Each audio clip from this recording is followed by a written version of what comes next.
사랑하는 성도 여러분, 이런 생각 해보셨습니까? 앞으로 나에게 남은 시간이 시한부 인생이라면, 만약에 나에게 남은 인생이 앞으로 3년밖에 없다면, 그러면 여러분은 뭐 하실 것 같으세요?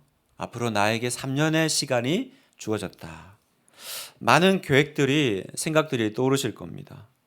어떤 분들은 모았던 적금을 깨고, 세계 여행을 떠나겠습니다. 그런 분도 있고, 주변 정리를 좀 해야겠죠 하시는 분들도 있고, 또 내가 정말 이 소중한 사람들, 내 주변에 사랑하는 사람들하고 더 많은 시간들을 나누고 또 더 많이 내가 사랑한다고 말해주겠습니다. 또 그렇게 말씀하시는 여러 가지 의견들이 있을 겁니다. 여러분은 어떤 생각이 드세요? 나에게 3년의 시간이 주어진다면 나는 그 시간을 뭘 할까? 주로 이제 여행이나 혼자 정리하는 생각하는 시간을 가지겠다. 이제 이런 표현들이 의견들이 참 많으시더라고요. 그러나 여러분, 믿는 성도의 시간은 달라야 합니다. 성도의 마지막은 달라야 돼요. 그냥 단지 나의 인생을 조용히 혼자 집고하면서 마무리하거나 아니면 내가 모아둔 돈 다 쓰고 여행 다니면서 이제 나는 나를 위해 살 거예요. 그것이 아니라 우리는 죽음이 끝이 아니잖아요. 우리는 그 후에 하나님 앞에 서야 될 사람입니다. 하나님을 만날 소망 가운데 있는 사람들입니다. 그래서 우리는 더 3년이 남았다면 어떻게 살아야 될까요? 하루도 허투루 사용하지 않아야 됩니다. 맡겨진 사명을 마지막까지 감당하고 주님 앞에 서게 되기를 원하는 것입니다. 오늘 우리는 예수님의 이제 사역을 이제 본격적으로 시작되는 걸 살피고 있는데요.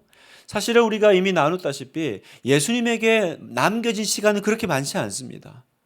예수님은 공생의 3년의 시간을 가지고 계시죠. 이 땅에 계시면서 33년의 시간을 가지셨습니다. 이 3년의 시간이요. 이 3년의 시간 동안 우리 주님은 인간의 모든 죄의 문제를 영원히 그리고 완전히 해결해야 되는 그 책임이 주어졌습니다. 그래서 우리 주님은 이 3년의 시간을 이제 우리가 살펴볼 텐데요. 너무나도 열정적으로 사세요. 하루하루를 허투루 그냥 소비하는 일이 없습니다. 성도 여러분, 저는 예수님의 삶을 보면서 우리에게 남겨진 연수를 알 수 없지만 저도 그런 생각을 해봤어요. 하나님이 저에게 몇 년의 목회를 남겨두셨을까? 저는 정년을 채울까? 아니면 그 전에 부르실까? 저에게 남겨진 연수를 다 알 수 없지만 매일의 삶이 사명을 감당하는 그런 삶이 되기를 그렇게 소망하고 기도합니다. 여러분의 삶도 맡겨진 사명 감당하고 맡겨주신 사람 사랑하면서 그렇게 열정적으로 마지막 하루까지도 그렇게 아름답게 쓰여지기를 우리 주님같이 그렇게 드려지는 산제사 되기를 주님의 이름으로 축복합니다. 그렇게 살아가는 우리가 되기를 바라요. 자, 오늘부터 이제 이번 주일부터 이제 본격적으로 우리는 그렇게 살아가셨던 3년의 예수님의 공생애, 공적인 사역이죠. 그 예수님의 삶을 그 발자취를 이제 따라가 볼 텐데요. 우리 주님은 어떤 일을 하셨는지 살펴보기를 원합니다. 자, 먼저 오늘 12절에 보겠습니다. 예수께서 요한이 잡혔음을 들으시고 갈릴리로 물러가셨다가. 여러분, 예수님의 사역은요, 세례 요한 다음부터 시작됨을 우리는 알 수 있습니다. 예수님의 사역은 이 세례 요한이 잡히고, 그러니까 세례 요한이 사역이 끝나고 나서 그때부터 본격적으로 이제 시작을 하세요. 우리 생각에는 그런 생각이 들어요. 같이 하시면 어땠을까? 더 시너지가 있지 않았을까요? 세례 요한하고 예수님하고 같이 사역을 했으면 어땠을까? 아니, 더 나아간 김에 베드로 말고 세례 요한을 예수님의 수지자로 부르는 것도 괜찮지 않아요? 그렇게 막 좌충우돌하고 성격 급한 베드로보다 훨씬 더 준비된 사람 같아 보이지 않습니까? 그런데 왜 예수님은 그 훌륭한 세례 요한 남겨놓고 같이 하지 않고 세례 요한의 모든 사역이 끝나는 걸 기다렸다가 그 다음부터 본격적으로 하셨을까요? 여러분, 여기에는 중요한 이유가 있습니다. 그냥 이렇게 하다 보니까 그렇게 된 것이 아니라 의도적인 우리 주님의 행보가 있습니다. 여러분, 세례 요한은 신약에 등장하죠. 마태복음에 등장했습니다. 그러나 사실은 세례 요한은 구약의 선지자입니다.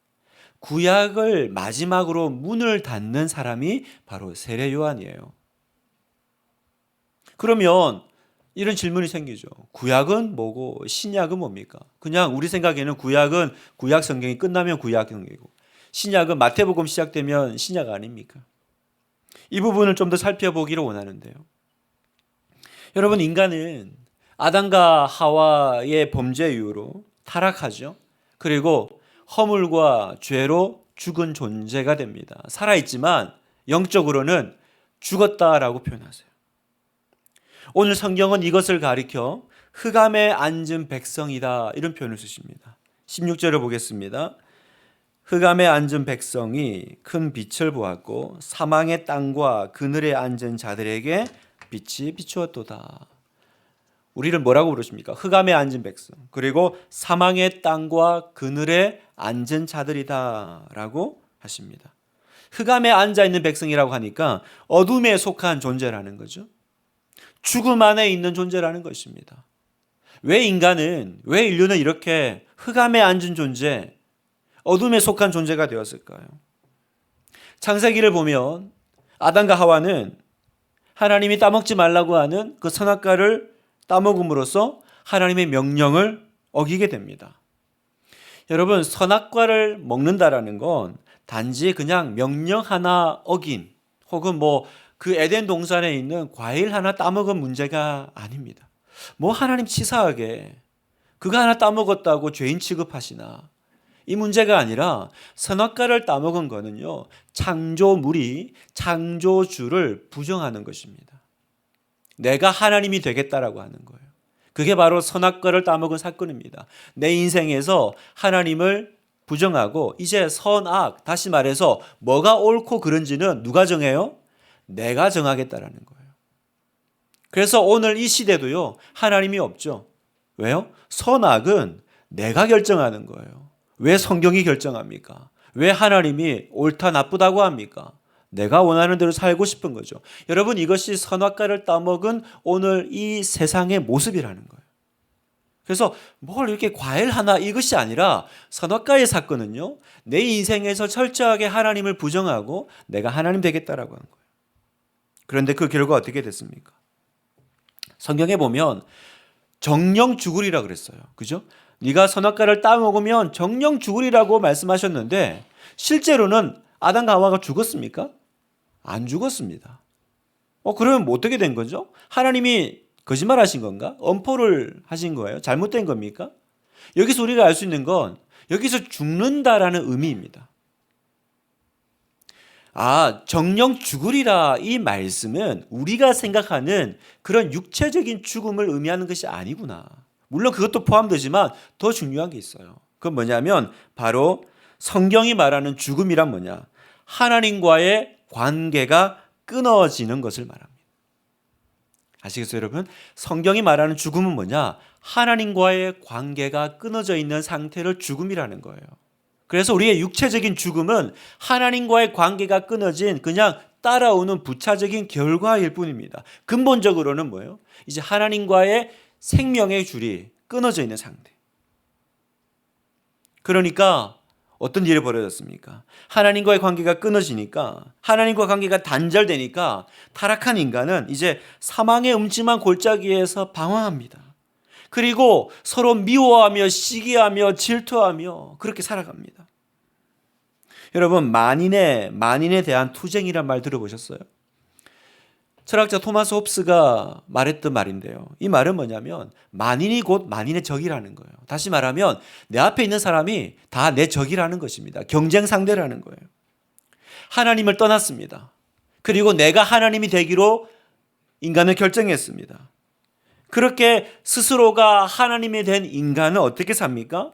다른 사람보다 더 많은 것을 가지기 위해서 수단과 방법을 가리지 않고 경쟁하며 싸우며 살아가는 존재가 되었다라는 거예요. 그러니까 우리가 아무리 발부둥 치고 착하게 살려고 노력하고 애를 써도 이를 악물고 선한 사람이 되려고 해도요, 마음만 있는 거예요. 짓는 건 뭐예요? 짓는 것은 죄밖에 없습니다. 그렇지 않나요, 여러분? 결국은 내가 살아야 되기 때문에, 결국은 내가 저 사람보다 더 나은 것을 얻어야 되기 때문에 만인에 대한 투쟁, 바로 하나님을 떠난 이 세상의 본질입니다. 우리는 자주 묻습니다. 하나님이 계신데 왜 세상이 이 모양입니까? 안 믿는 분들이 말해요. 왜 하나님이 있다면서 이 세상은 이렇게 악합니까? 여러분, 그건 하나님 때문이 아니죠. 그건 하나님 때문이 아니라 그 원인은 무엇입니까? 죄의 결과로 인간이 하나님을 떠나 하나님과의 관계가 끊어졌기 때문입니다. 그래서 세상이 이렇게 악하고 엉망진창이 된 거예요. 여러분, 이걸 좀 쉽게 설명하면 이런 거예요. 마치 전기가 끊어진 냉장고 같은 거예요. 여러분, 전기가 끊어진 냉장고 어떻게 됩니까? 초반에는 그럴듯해요. 그러나 시간이 지날수록 어떻게 됩니까? 전기가 끊어졌다면 결과는 너무나도 분명합니다. 점점 썩어 상할 거라는 거예요. 시간이 지나면서 점점 그 냉장고 안에 음식이 썩듯이 지금 괜찮아 보이지만 전기가 끊어졌다면 그건 사실은 상한 거죠. 여러분, 하나님과의 관계가 끊어진 이 세상은 앞으로 더 악해질 겁니다. 여러분, 두고 보세요. 세상은 더 어려워질 겁니다. 이것이 역사의 본질이고, 이것이 인간의 본질이고, 이것이 하나님을 떠난 결과라는 겁니다. 그래서 정리하면 인류는요, 흑암에 앉은 백성들이라는 거예요. 앞으로 죽을 존재가 아닙니다. 이미 죽음이 예보되어 있는, 우리는 스스로 지옥을 만들고 그리고 또 이미 그 지옥을 맛보고 경험하고 있는 존재들이라는 거예요. 그러면 여러분 생각해 보십시오. 그런 흑암에 앉은 백성인 우리에게, 이미 지옥 가운데 지옥이 예정되어 있고 지옥을 살아가는 우리에게 가장 시급하고 중요한 문제가 뭘까요? 거기서 좀 이렇게 상하지 않은 거 걸러내고 상한 거 버리고 그런 문제겠습니까? 그건 임시방편일 밖에 없어요. 그거는 근본적 해결이 안 돼요. 우리 안에서 착한 일을 함으로 그 냉장고 안을 좋게 만드는 그것이 아니라 뭐가 필요해요? 전기가 끊어진 냉장고는 다시 전기를 연결하는 것이 필요한 거죠. 무슨 말입니까? 끊어진 하나님과의 관계를 다시 회복하는 것. 하나님이 그 구원의 손길을 내밀어 주셔서 우리를 이 흑암에서 어둠에서 건져내어 주시는 것. 그게 우리에게 가장 중요하고 시급한 문제라는 거예요. 여러분, 세상은 그 구원을 고대하고 기다려 오고 있습니다. 그래서 어떨 때는 이 사람이 이 세상을 구원할까? 그래서 영웅주의에 빠지기도 하고, 어떤 때는 아닌가 봐. 사람은 답이 없나 봐. 그래서 이념을 의지하죠. 그래서 사회주의가 구원하나, 자본주의가 구원하나, 민주주의가 구원할까? 이념주의에 빠지기도 하고. 그러나 역사는 구원을 기다려오지만 그건 우리를 구원해 주지 못했다라는 거예요. 로마서 8장 19절. 피조물이 고대하는 바는 하나님의 아들들이 나타나는 것이니 이제 소망은 어디 있습니까? 온 피조 만물 세상은 하나님이 나타나시기를, 하나님이 은혜를 주시기를. 그래서 여러분, 다시 처음으로 돌아와서 구약과 신약의 그 기준점은 뭐예요? 구분점은 뭐냐면, 구약은 하나님이 구원자를 보내주실 것이다 라는 메시지라는 거예요. 조금만 기다려라. 하나님이 약속하신 메시아를 보내주시고 너희를 구원하실 거야. 그 기다림의 시간이 구약이에요. 그럼 신약은요? 드디어 하나님이 약속하신 그리스도 메시아가 오셔서 우리의 이 죄의 문제, 하나님과의 관계를 끊어놓은 이 죄의 문제를 그분이 해결하셨다, 이걸 선포하는 것이 바로 신약이라는 것입니다. 그래서 여러분, 바로 예수님이 신약에 오시면서 범죄한 우리의 죄를 십자가로 씻어 단절된 하나님과의 관계를 연결시키시고 화목시켜 주시는 거예요. 화목, 불화되었던 것을 다시 좋게 만드시는. 그래서 예수님을 뭐라 불러요? 화목 제물이라고 하잖아요. 세상 죄를 지고 가는 하나님의 어린 양이라고 하잖아요. 왜 그렇습니까? 우리를 다시 그 끊어진 전기 같은, 그 냉장고 같은 썩어져가는 우리를 다시 연결해 주시기 위해서 이 땅에 오신 분, 자, 에베소서 2장 16절 18절을 우리 같이 한번 읽어보겠습니다. 시작. 또 십자가로 이 둘을 한 몸으로 하나님과 화목하게 하려 하심이라. 원수된 것을 십자가로 전멸하시고 또 오셔서 먼데 있는 너희에게 평안을 전하시고 가까운 데 있는 자들에게 평안을 전하셨으니 이는 그로 말미암아 우리 둘이 한 성령 안에서 아버지께 나아감을 얻게 하려 하심이라. 아멘. 얼마나 놀라운 선포입니까? 여기 보면 십자가로 하나님과 화목하게 하려 하심이라. 예수님이 오셔서 무슨 일을 하세요? 그 십자가를 통해서 그 끊어졌던 하나님과의 우리의 관계를 화목하게 하시는 거죠. 그래서 평안을 전하시고 다시 그 끝없는 불안과 염려와 방황 가운데 있는 우리에게 이제는 평안을 주시고 그리고 아버지께 나아감을 얻게 하려 하십니다. 다시 하나님 앞에 나아갈 수 있는 그 관계, 우리가 그 끊어진 그 죄로 인해서 단절된 그 관계를 십자가로 연결하시는 줄. 그래서 여러분, 왜 예수님은 세례 요한하고 같이 일하지 않으셨나? 왜 예수님은 세례 요한을 수지자로 부르고 이렇게 하면 좋을 텐데, 여러분 여기는 분명한 이유가 있는 거예요. 아까 제가 뭐라고 말씀드렸어요? 세례 요한은 구약의 문을 닫는 선지자라고. 세례 요한의 메시지가 뭐였습니까? 그분이 오신다라는 거죠. 그죠? 그분이 오신다. 그분이 오신다는 얘기는 구약의 메시지잖아요. 그래서 이 세례 요한의 사역이 끝남으로 구약의 오랜 기다림이 끝났다라는 것입니다. 그리고 정말 새로운 이 시대가 시작되었다. 바로 예수님이 오심으로 구원의 서막이 열리셨음을 분명하게 선포하시는 거예요. 주님께서는 이 부분을 선명하게 그으시는 것입니다. 그냥 엉거주춤 이렇게 우물쭈물 이렇게 되는 것이 아니라 구약이 마무리되고 끝나고 이제 구원의 서막이 되는 신약의 시대가, 구원의 시대가 열렸다라는 것입니다. 그래서 이 16절 다시 한번 보겠습니다. 흑암에 앉은 백성이 이제는 강조점이 어디 있어요? 뒤에 있는 거예요. 큰 빛을 보았고 사망의 땅과 그늘에 앉은 자들에게 빛이 비치었도다 하였느니라. 구약에서는 앞에 강조점이 있죠. 우리는 흑암에 앉은 백성이요, 답이 없는 사망의 땅과 그늘에 앉은 자들이었다. 그런데 예수님이 오심으로 신약이 열림으로 이제 강조점이 뒤에 가는 거예요. 큰 빛을 보았고 빛이 비추었도다. 할렐루야. 우리 주님이 오셨습니다. 사랑하는 성도 여러분, 예수님이 이 땅에 오셨다라는 거예요. 우리는 이제 그 막연한 기다림 속에 살아가는 존재가 아니다라는 것입니다. 우리는 구원의 시대에 살고 있고요. 우리는 신약의 시대에 서 있습니다.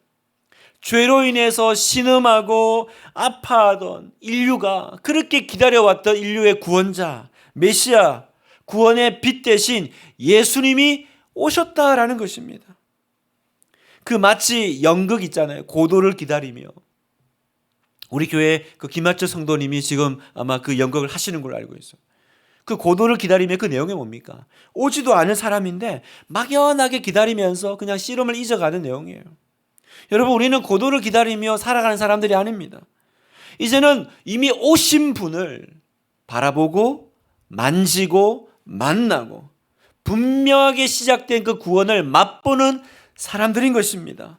그래서 이제 17절 중요한 말씀이죠. 같이 읽겠습니다. 시작. 이때부터 예수께서 비로소 전파하여 이르시되 회개하라 천국이 가까이 왔느니라 하시더라. 이때부터 여러분 이제 긴장이 확 되죠. 이때부터는 너무 중요한 얘기예요. 이때부터가 뭡니까?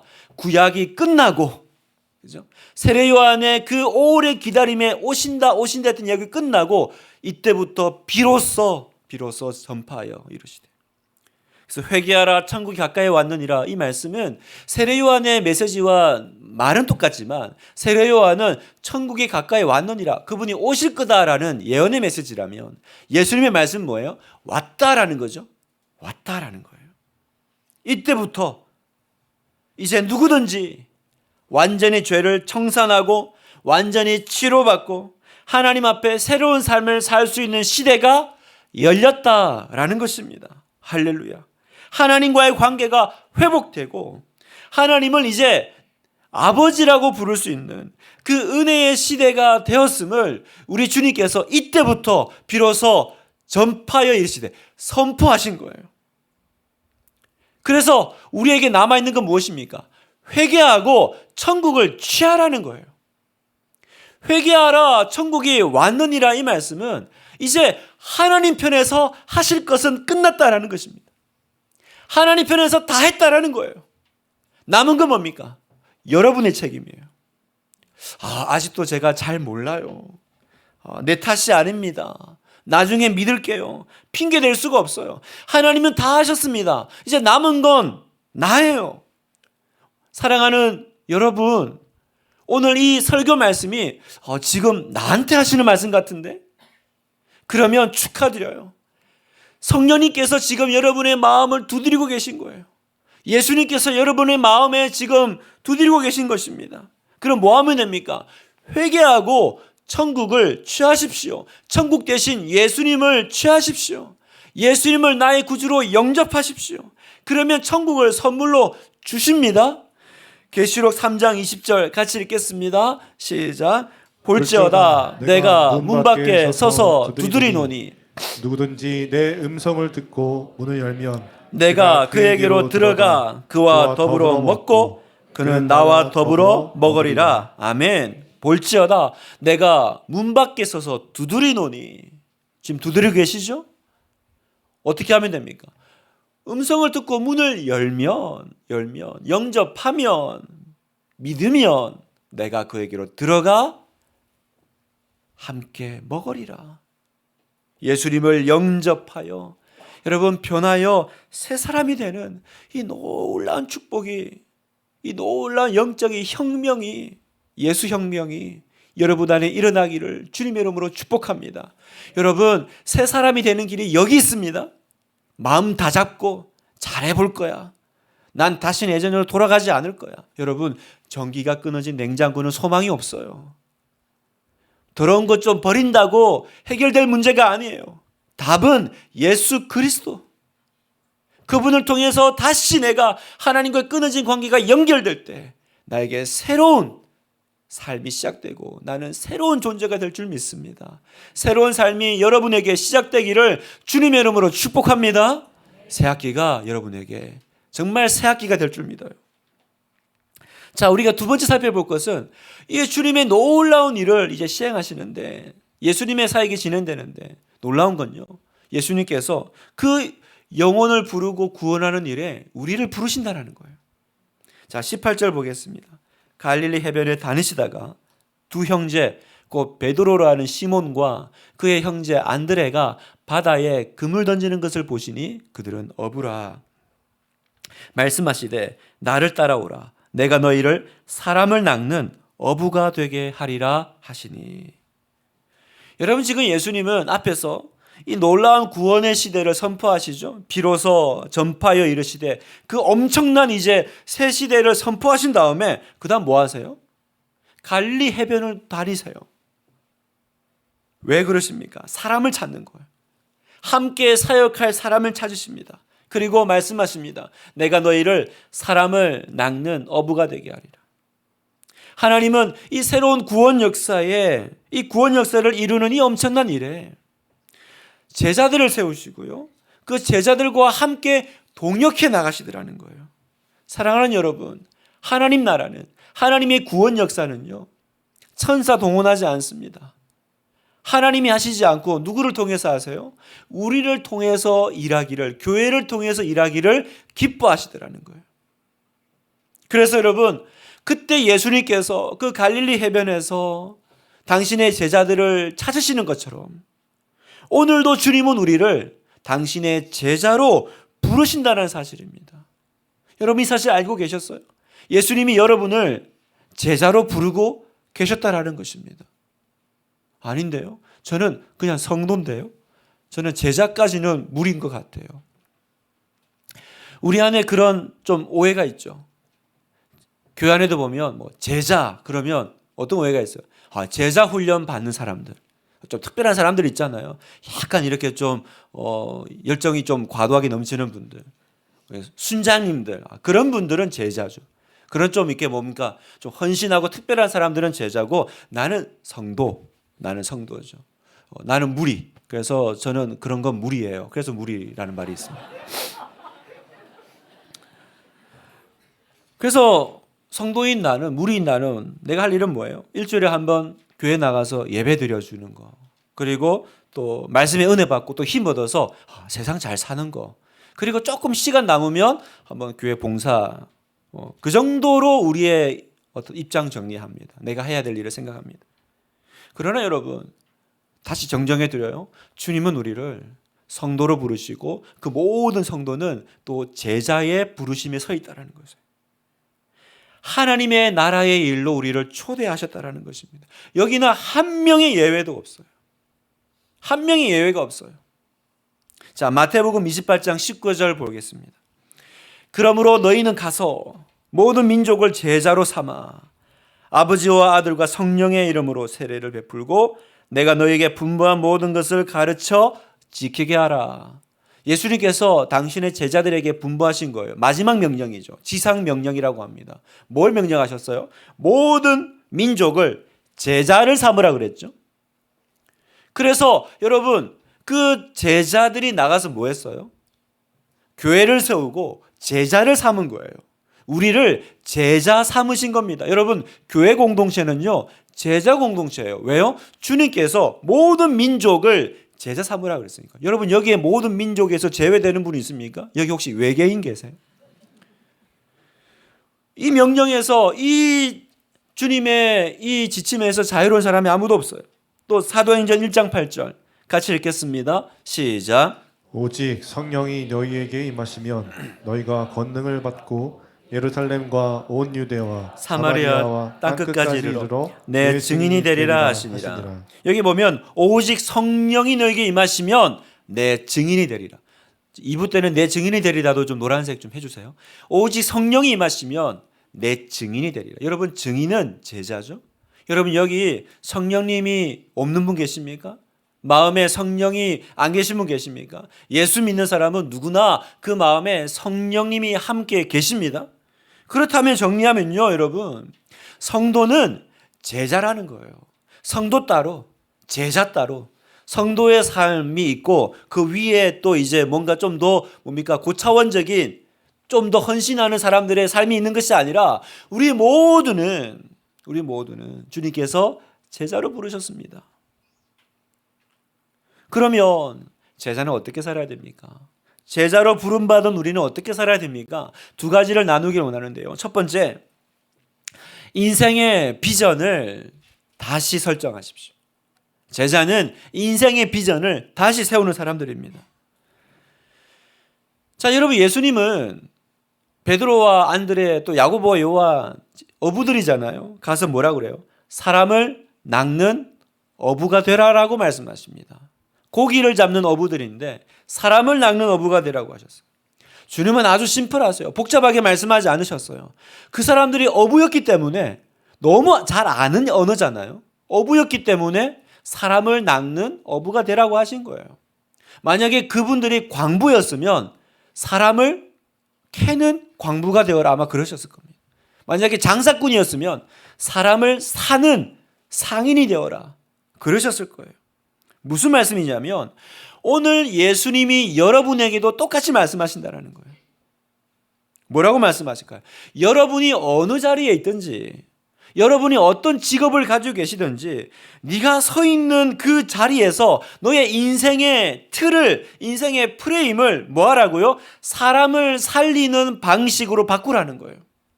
여러분, 인생의 프레임을 바꾸면 인생의 목적이 달라지죠.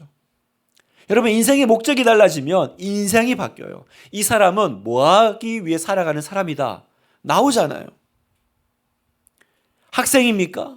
예전에는 대학 가는 것이 목표였다면 이제는 공부를 통해서 복음을 전하라는 거예요. 사람을 살리라는 것입니다. 사업을 하십니까?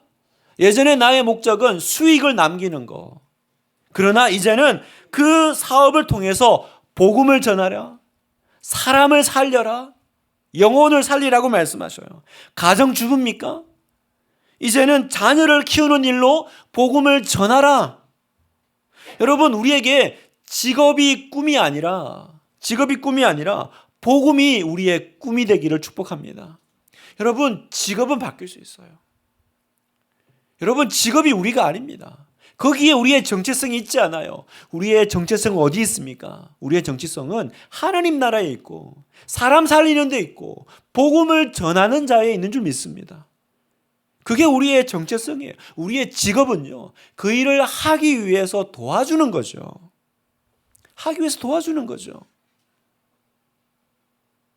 어느 공장을 운영하시는 집사님이 계신데 공장 운영이 너무너무 힘드신 거예요.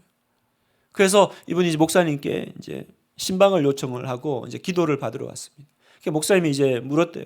집사님, 그 공장 참 말씀 들어보니까 너무 힘드신 것 같은데 그거 계속 운영해야 되나요? 집사님, 그거 팔면 어떻게 돼요? 그 팔면 한 노후 자금은 좀 나올까요? 아, 목사님, 뭐 노후 자금뿐이에요. 이게 지금 기계가 얼마치인데 팔면 뭐 충분히 저 하나는 먹고 살죠. 아, 그러면 집사님 팔아버립시다. 팔고 그냥 편하게 살죠. 뭐 이것 때문에 끙끙거리세요. 그랬더니 이분이 발끈하시면서, 아니 목사님, 지금 그 공장에 일하는 사람이 몇 명인데 그거 팔면 그 사람들 어떻게 하라고 그러십니까? 그때 목사님이 그러셨어요. 맞습니다, 집사님. 그거 팔면 집사님은 편하시겠지만, 그렇죠, 그거 팔면 거기 있는 사람들은 어떡합니까? 그러면 집사님, 이제는 내가 돈 벌려고 공장 운영한다, 성공하려고 운영한다, 그렇게 생각하지 마시고 그 사람들 먹여 살리려고 공장 운영한다, 이렇게 생각하십시오. 그랬더니 이분이 갑자기 약간 이렇게 득도한 얼굴이 되더라는 거예요. 아, 그렇구나. 내가 지금 고민하는 건 왜 고민하고 있는 거예요? 사람 살리려고, 그죠? 이 직원들 먹여 살리려고, 국가에 세금 내려고, 나는 이 사업하는구나, 나는 이 운영하고 있구나. 틀이 달라지죠. 틀이 달라지니까 목적이 달라지죠. 목적이 달라지니까 인생이 달라지는 거예요. 여러분, 이게 제자의 삶이라는 거예요. 다 신학교 가야 됩니까? 다 목사 돼야 됩니까? 아니에요. 너는 사람을 낚는 어부가 되고, 너는 사람을 낚는 사업가가 되고, 너는 사람을 낚는 교사가 되고, 어느 자리에 있든지 무엇을 하든지 너는 복음을 전하고 사람을 살려라. 이게 바로 제자의 삶이라고 말씀하십니다. 두 번째, 복음을 위한 대가 지불을 두려워하지 말라는 거예요. 복음을 위해서 대가 지불하라는 것입니다. 여러분, 제자는 부름받은 사람은요, 대가 지불하는 사람이에요. 여러분, 예수님이 그 제자들을 부르셨을 때 그 사람들은 그물과 배를 버려두고 예수님을 쫓았다 그랬습니다. 20절 보니까 그들이 곧 그물을 버려두고 예수를 따르니라. 또 22절, 그들이 곧 배와 아버지를 버려두고 예수를 따르니라. 여러분 생각해 보세요. 그 당시에 내가 어디에 가서 일해주는 사람도 아니고 자신의 그물과 배가 있다라는 거. 요즘도 배 한 척이 돈이 얼마입니까? 그런데 그 당시에 내가 배가 있고 거기에 부리는 사람이 있다라는 건요, 그걸 내려놓는 건 그냥 이렇게 휙 하니 던져놓고 나룻배 하나 던져놓고 따라가는 게 아닙니다. 이건 굉장한 헌신이죠. 대가 지불이죠. 성도 여러분, 예수님 따르는 일 로맨틱한 일 아닙니다. 그냥 저절로 되고 쉽게 되고 뭘 이렇게 어렵냐, 그렇게 되는 게 아니에요. 당연히 어려워야 되고요, 당연히 대가 지불이 있고요, 나를 내려놓는 일이 수반된다라는 것입니다. 마태복음 16장 24절 같이 한번 읽을까요? 시작. 이에 예수께서 제자들에게 이르시되 누구든지 나를 따라오려거든 자기를 부인하고 자기 십자가를 지고 나를 따를 것이니라. 여러분은 주님을 따르기 위해서 뭘 포기하셨습니까? 여러분의 시간입니까? 여러분의 자존심입니까? 나는 주님을 따르기 위해서, 나는 그 복음을 위해서, 나는 그 한 영혼을 살리기 위해서 나는 어떤 대가 지불을 했습니까? 여러분, 우리가 대가 지불할 때 그때서야 우리는 하나님의 역사를 경험합니다. 그때서야 우리는 영혼을 구원한다는 사실이에요. 제가 지난주에 제가 아는 선교사님 부부를 만나서 교제한 일이 있었습니다. 이 부부가 좀 특별한 게 제가 분당우리 교회에 있을 때 제 교구 순장님들이셨어요. 두 분 다 이제 그 순장이었는데 어느 날 이렇게 선교사로 헌신하신 거예요. 막 복음에 가슴이 뜨거워져서 하던 사업 다 정리하고요. 선교사로 떠나셨어요. 온 가족이. 그리고 이제 사역하신 지가 12년이 된 거죠. 이번에 이제 왜 들어오셨냐면 그 선교지에서 다리가 부러졌어요. 거기서 이제 치료가 잘 안 되니까 한국 와서 그 다리 수술을 하고 또 이제 또 철심 제거를 해야 되잖아요. 그러니까 이번에 온 거는 이제 그 철심 제거를 하러 이제 들어오신 거죠. 제가 이제 식사 교제를 하면서 그랬어요. 참 대단하십니다. 집사님, 선교사님. 어떻게 그 사업 다 정리하고 그 선교사로 이렇게 가십니까? 그분이 그러셨어요.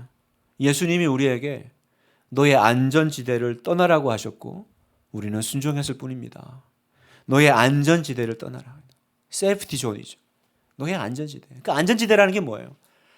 이거 붙잡고 살면 괜찮겠다라고 하는 거. 그죠? 이 안에서 살면 내 인생은 유지되겠다라고 하는 거. 이것이 내 인생을 책임질 것이다라고 하는 그걸 버리고 떠났다라는 거예요. 그리고 그 두 분은 그 안전지대를 떠났고 그 자리에서 진짜 하나님을 경험하고 체험하고 만났다라는 거예요. 성도 여러분, 너무 예수님을 세련되게 믿으려고 하지 마세요. 아무 어려움도 없고 아무 고난도 없고 그냥 이렇게 딱 좋을 때 딱 좋은 모양으로 여러분 예수님을 좀 급진적으로 믿을 필요가 있어요. 여러분 레디컬하게 믿을 필요가 있습니다. 여러분 이 세상에 제자들은요 레디컬하게 살아갑니다. 급진적으로 살아가요. 내가 정해놓은 그 세이프티 존 안에서 난 이거 더 이상 안 넘어갈 거야. 난 이거 더 이상 할 수가 없어. 난 이 정도가 내 헌신의 최선이야가 아니라 주님은 뭐라 그래요? 떠나라는 거예요. 대가 지불하라고 하십니다. 그리고 그것은 헌신이 아니라고 하세요. 그건 복된 기회비용이라고 하세요. 여러분 기회비용이란 말 아시죠? 내가 어떤 걸 선택할 때 그 선택의 그 대가가 너무 크기 때문에 비록 희생을 치르지만 더 훨씬 더 가치가 있는 게 기회비용 아니에요? 로이드 존서 목사님이 계십니다. 영국의 굉장히 부흥 설교가신데 이분이 원래는 의사하셨거든요. 근데 의사 생활 하시다가 갑자기 목사가 되신 거예요. 그러니까 많은 분들이 물었어요. 아니 목사님 그 좋은 직업 의사를 내려놓고 어떻게 목사가 되셨어요? 참 대단하십니다. 그때 그분이 뭐라고 말씀하셨냐면 이렇게 말씀하셨대요. 나는 아무것도 포기한 것이 없습니다. 오히려 모든 것을 받았습니다. 복음의 메신저로 불리는 것이야말로 하나님이 인간에게 주신 최고의 영예입니다. 이분이 그렇게 말씀하셨어요. 복음의 메신저로 불리는 것이야말로 하나님이 사람에게 주신 최고의 영예입니다.